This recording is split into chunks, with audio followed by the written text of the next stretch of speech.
ನಮಸ್ತೆ ಮಕ್ಕಳ, welcome back to my channel. ಇವತ್ತು ನಾವು 7ನೇ ತರಗತಿಯ ಸಮಾಜ ವಿಜ್ಞಾನದಲ್ಲಿ ಸೇತುಬಂಧ ಕಾರ್ಯಕ್ರಮದ ಸಾಫಲ್ಯ ಪರೀಕ್ಷೆಯ ಮಾದರಿ ಪ್ರಶ್ನೆ ಪತ್ರಿಕೆಯನ್ನು ನೋಡ್ತಾ ಹೋಗೋಣ. ಪ್ರಶ್ನೆ 1 ನೋಡಿ.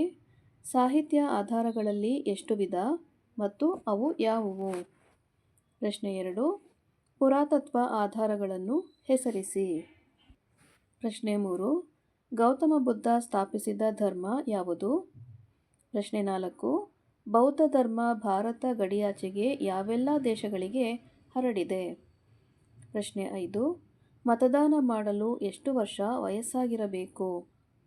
ಪ್ರಶ್ನೆ 6. ಭಾರತ ಸಂವಿಧಾನ ಯಾವಾಗ ಜಾರಿಗೆ ಬಂದಿತು?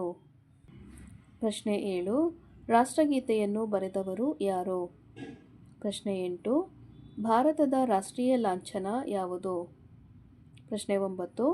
ಭೂಪಟಗಳಲ್ಲಿ ನೀರನ್ನು ಯಾವ ಬಣ್ಣದಲ್ಲಿ ಗುರುತಿಸಲಾಗಿದೆ? ಪ್ರಶ್ನೆ 10. ಪ್ರಪಂಚದ ಅತಿ ಉದ್ದವಾದ ನದಿ ಯಾವುದು? ಮಕ್ಕಳ, ಇಲ್ಲಿಗೆ 7ನೇ ತರಗತಿಯ ಸಮಾಜ ವಿಜ್ಞಾನದಲ್ಲಿ ಸಾಫಲ್ಯ ಪರೀಕ್ಷೆಯ ಮಾದರಿ ಪ್ರಶ್ನೆ ಪತ್ರಿಕೆ ಮುಕ್ತಾಯಗೊಂಡಿದೆ. ಈ ಒಂದು ವಿಡಿಯೋ ನಿಮಗೆ ಇಷ್ಟ ಆದಲ್ಲಿ ದಯವಿಟ್ಟು ನಮ್ಮ ಚಾನಲ್ನ ಲೈಕ್ ಮಾಡಿ, ಶೇರ್ ಮಾಡಿ, ಸಬ್ಸ್ಕ್ರೈಬ್ ಮಾಡಿಕೊಂಡು ನಾವು ಹಾಕುವಂಥ ಎಲ್ಲ ವಿಡಿಯೋನ ನೋಡ್ತಾ ನಮ್ಮನ್ನು ಎನ್ಕರೇಜ್ ಮಾಡ್ತಾ ಹೋಗಿ ಮಕ್ಕಳ. Thank you for watching.